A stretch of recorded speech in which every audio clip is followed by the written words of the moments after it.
कोकण पदवीधर मतदारसंघाचे आमदार ॲडव्होकेट निरंजन डावखरे यांच्या संकल्पनेतून सुरू झालेल्या स्वर्गीय वसंतराव डावखरे स्मृती प्रतिष्ठानातर्फे आयोजित वसंत स्मृती आदर्श शिक्षक पुरस्कार 2025चा वितरण सोहळा ठाण्यात संपन्न झाला। या कार्यक्रमात 100 शिक्षकांचा, 25 शिक्षकेतर कर्मचारी आणि 10 शैक्षणिक संस्थांना त्यांच्या उत्कृष्ट कार्याबद्दल सन्मानित करण्यात आलं। यावेळी आमदार ॲडव्होकेट निरंजन डावखरे यांनी शिक्षक हे समाजाचे शिल्पकार असून त्यांचा सन्मान म्हणजे समाजाच्या प्रगतीचा गौरव असल्याचं सांगितलं। या कार्यक्रमाला ठाणे शहराचे आमदार संजय केळकर, खासदार विनय सहस्त्रबुद्धे, शिक्षक आमदार ज्ञानेश्वर म्हात्रे, शिक्षणाधिकारी, शिक्षक, विद्यार्थी आणि प्रतिष्ठित मान्यवरांची उपस्थिती मिळाली। ठाणे महानगरपालिकेच्या तिजोरीत खडखडाट असल्याचं पुन्हा एकदा समोर आले। पालिका दरवर्षी शहरातील गरजू आणि आर्थिकदृष्ट्या मागास महिलांना विविध योजनांच्या माध्यमातून सहाय्य करते। यंदा मात्र निधीचं कारण देत पालिकेनं महिलांच्या योजनांच्या बजेटलाच कात्री लावली आहे। मागील वर्षी जवळपास 31,94,00,000 रुपयांचं वाटप दुर्धर, आजार, विधवा, घटस्फोटित महिला तसंच महिला बचत गटांना करण्यात आलं। परंतु यावर्षी फक्त 18 कोटी रुपये समाज कल्याण विभाग देणार आहे। त्यामुळे बजेटलाच कात्री लागल्यानं गरजू महिलांना देण्यात येणारं अनुदान देखील आपोआपच कमी होणार असल्यानं नाराजी व्यक्त होत आहे। ठाणे महानगरपालिका क्षेत्रातील महिला व बालकल्याण योजनेअंतर्गत दरवर्षीप्रमाणे यावर्षीही विविध 14 प्रकारच्या योजना राबवण्यात येणार आहेत। महानगरपालिका हद्दीतील रहिवासी असणाऱ्या महिला आणि बालकांना या योजनांचा लाभ घेता येईल। दरम्यान या योजनेची व्याप्ती वाढवण्यात आल्याची घोषणा पालिकेनं करून स्वतःची पाठ थोपटण्याचा प्रयत्न केलाय। मात्र दुसरीकडे या योजनांवरील बजेटलाच कात्री लावली असून केवळ 18 कोटींचाच निधी मंजूर केलाय। त्यामुळे यंदा महिलांना अर्थसहाय्य कमी मिळणार आहे। दिव्यांग विद्यार्थ्यांना शालेय अनुदान, दिव्यांगांना व्यवसाय करण्यासाठी अनुदान तसंच त्यांना उदरनिर्वाहासाठी निधी वाटप केला जातो। मात्र गतवर्षीपासून दिव्यांगाच्या निधीत पालिकेनं काटछाट सुरू केली आहे। महिला व बालकल्याण विभागामार्फत देण्यात येणाऱ्या योजनेसाठी 6 नोव्हेंबरपासून अर्ज भरण्यास सुरुवात झाली आहे। ठाणे महानगरपालिकेच्या सर्व प्रभाग समिती कार्यालयात कार्यालयीन वेळेत अर्जही उपलब्ध करून देण्यात आले आहेत। 21 नोव्हेंबरपर्यंत अर्ज प्रभाग समिती कार्यालयात स्वीकारण्यात येणार असून एका लाभार्थ्यास एकाच योजनेचा लाभ घेता येईल अशी जाहिरात पालिकेनं प्रसिद्ध केली आहे।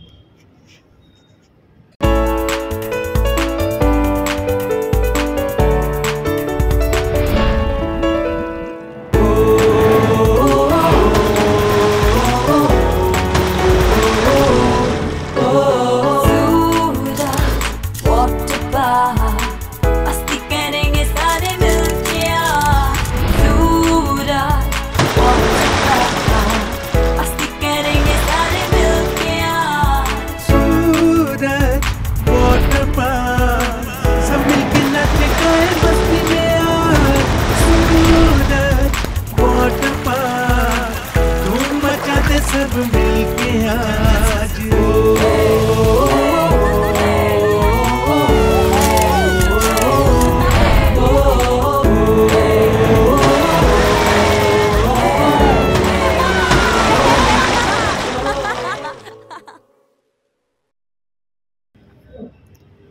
कामाला महत्त्व देणारी, संकटात साथ देणारी आणि आपत्तीत मदत करणारी ही खरी शिवसेना आहे। कल्याण डोंबिवलीमध्ये खासदार श्रीकांत शिंदे यांनी केलेल्या विकास कामांची पोचपावती जनता या निवडणुकीत नक्की देईल असा विश्वास उपमुख्यमंत्री एकनाथ शिंदे यांनी व्यक्त केलाय। ठाण्यातील स्वर्गीय गंगूबाई शिंदे सभागृहात कल्याण डोंबिवलीतील भाजपचे 3 नगरसेवक आणि इतर लोकप्रतिनिधी आणि पदाधिकाऱ्यांनी उपमुख्यमंत्री एकनाथ शिंदे यांच्या उपस्थितीत शिवसेनेत प्रवेश केला। यावेळी महापालिकेतील नगरसेवक विकास म्हात्रे, त्यांच्या पत्नी कविता म्हात्रे, उभाटा गटाचे संपर्क प्रमुख साईनाथ तारे, नंदू धुळे, दिलखुश माळी, कैलास शेलार, विक्रम माळी यांच्यासह अनेक कार्यकर्त्यांनी शिवसेनेत जाहीर प्रवेश केला। उपमुख्यमंत्री एकनाथ शिंदे यांनी सर्वांचं स्वागत करून त्यांना शुभेच्छा दिल्या। मुख्यमंत्री असताना आम्ही लोकाभिमुख आणि कल्याणकारी योजना राबवल्या, बंद पडलेले प्रकल्प पुन्हा सुरू केले आणि विकासाला चालना दिल्याचं शिंदे यांनी सांगितलं। त्यात लाडकी बहीण योजना ही महत्त्वाची योजना असून ती कधीही बंद होऊ देणार नाही। लाडक्या बहिणींनी विधानसभा निवडणुकीत महायुतीला भरभरून पाठिंबा दिला, त्यामुळेच राज्यात महायुतीची सत्ता आल्याचंही त्यांनी सांगितलं। कल्याण डोंबिवलीचा कायापालट खासदार श्रीकांत शिंदे यांनी केला आहे. बहुतांश रस्ते काँक्रीट झाले आहेत. हजारो कोटींचा निधी विकास कामांसाठी दिला गेलाय. मेट्रोचं कामही जलद गतीनं सुरू असून क्लस्टर योजनेतून नागरिकांच्या घरांचं स्वप्न लवकरच साकार होईल असंही त्यांनी सांगितलं. ठाणे रेल्वे स्थानकातील फलाट क्रमांक 2, 3 आणि 4ची लांबी वाढवण्यात आल्यानं 15 डब्यांची लोकल थांबण्याचा मार्ग मोकळा झालाय. फलाटांवर जास्तीत जास्त एक्सिलेटर बसवण्याचं काम तेजीत सुरू आहे. साफ आणि स्वच्छ शौचालयगृहही आता प्रवाशांना उपलब्ध होणार आहेत. पावसाळ्यात रुळांवर साठणाऱ्या पाण्याचा निचरा होण्यासाठी मायक्रोटेकद्वारे भूमिगत वाहिन्या टाकण्याचं काम सुरू आहे. रेल्वे स्थानकांवर स्वच्छ पाण्याची सुविधा उपलब्ध होणार आहे. ही सर्व विकास कामं खासदार नरेश म्हस्के यांच्या प्रयत्नांनी सुरू असून त्यांनी आज रेल्वे स्थानकाचा पाहणी दौरा करत विकास कामांचा आढावा घेतला. तसंच विकास कामात कोणतीही दिरंगाई खपवून घेतली जाणार नाही अशी तंबीही खासदार नरेश म्हस्के यांनी रेल्वेच्या अधिकाऱ्यांना दिली आहे. खासदार म्हणून निवडून आल्यापासून नरेश म्हस्के यांनी प्रवाशांसाठी ठाणे रेल्वे स्थानकात अधिकाधिक सुविधा देण्यावर भर दिलाय. अवघ्या 1 वर्षाच्या कालावधीत ठाणे स्थानकाचा कायापालट होताना दिसत आहे.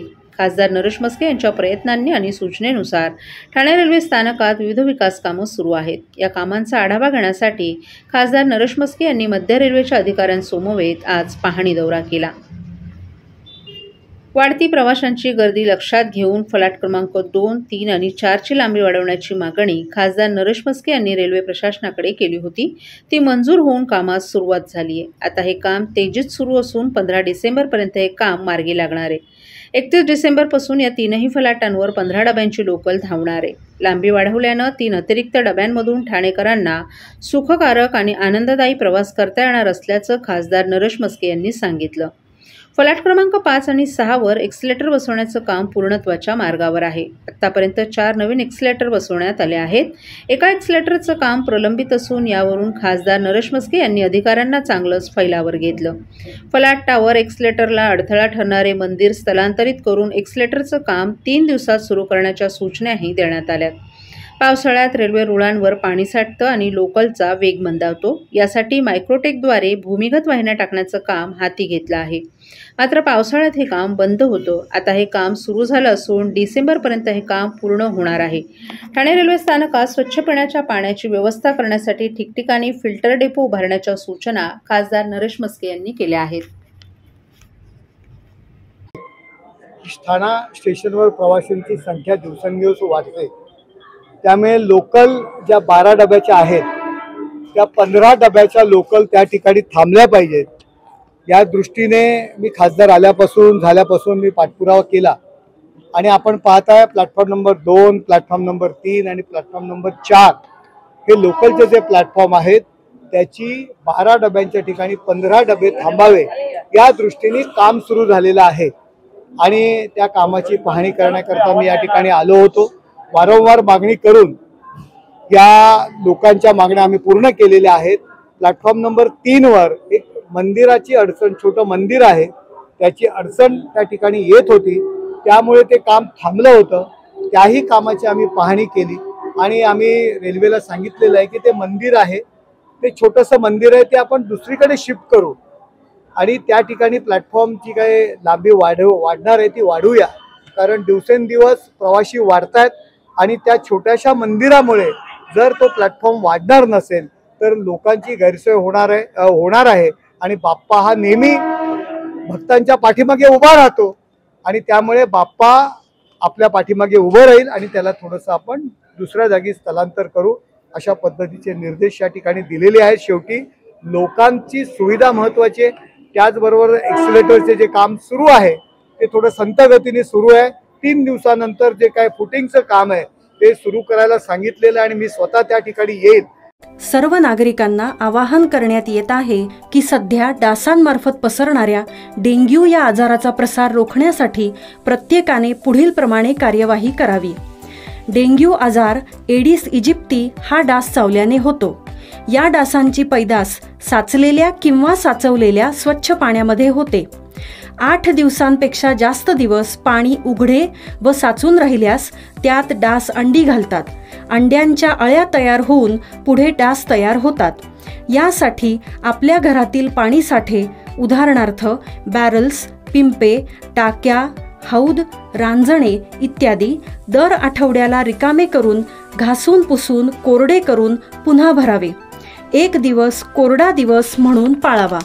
पाणी साठ्यांना घट्ट झाकणे बसवावीत किंवा जुनी साडी, चादर, धोतर यांनी बांधून झाकून ठेवावीत, म्हणजे डास त्यात जाऊन अंडी घालणार नाहीत. घराच्या गच्चीवर, आजूबाजूला, अंगणात कोठेही पाणी साचू देऊ नये. भंगार सामान उघड्यावर टाकू नये. उदाहरणार्थ टायर्स, प्लास्टिक सामान, कुंड्या, टाकाऊ वस्तू इत्यादी. अशा सामानात पावसाचे पाणी साठून त्यात डेंग्यूच्या डासांची पैदास होते. घरातील कूलर्स, फ्रीजच्या पाठीमागील ट्रे हे देखील वेळोवेळी कोरडे करावेत. लक्षात ठेवा, नुसत्या फवारणीने डास घनता कमी होत नाही, तर त्यासाठी डास पैदास ठिकाणे नष्ट करणे ही आपल्या सर्वांची जबाबदारी आहे. कोणताही ताप अंगावर न काढता जवळच्या शासकीय रुग्णालयात मोफत औषधोपचार घ्या.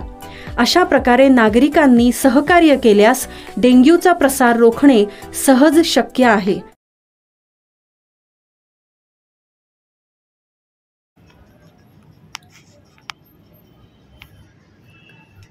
ठाण्यातील 20 वर्ष जुन्या स्वामी समर्थांच्या मठांवर ठाणे महापालिकेनं कारवाई केली आहे. या कारवाईमुळे स्वामी समर्थांच्या भक्तांमध्ये तीव्र संताप व्यक्त केला जात असून आज स्वामी समर्थ भक्तांनी थेट महापालिका मुख्यालयात प्रवेश करून ठाणे महापालिकेविरोधात घोषणाबाजी केली. तसंच स्वामी समर्थांची आरती गायली. काहींनी महापालिकेत खाली बसून ठिय्या मांडला. त्यामुळे महापालिकेत एकच गोंधळ निर्माण झाला होता. वडबंदर येथील आनंदनगर भागात स्वामी समर्थांचं 20 वर्ष जुनं मठ आहे. हे मठ माडाच्या जागेत असून अनेक वर्षांपासून या जागेवरून वाद सुरू होता. हजारो नागरिक येथे दर्शनासाठी येत असतात. येथे बालसंस्कार तसंच इतर उत्सव देखील मोठ्या प्रमाणात साजरे होतात. येथे उद्यान उभारलं जाणार असल्यानं येथील मठावर कारवाई करण्यास ठाणे महापालिकेनं सुरुवात केली आहे. त्यानंतर राष्ट्रवादी काँग्रेस, शरद पवार गटाचे मनोज प्रधान, शिवसेना ठाकरे गटाचे प्रदीप पुर्णेकर यांच्यासह विविध पक्षाच्या कार्यकर्त्यांनी विरोध करत ठाणे महापालिकेवर मोर्चा काढण्याचा निर्णय घेतला.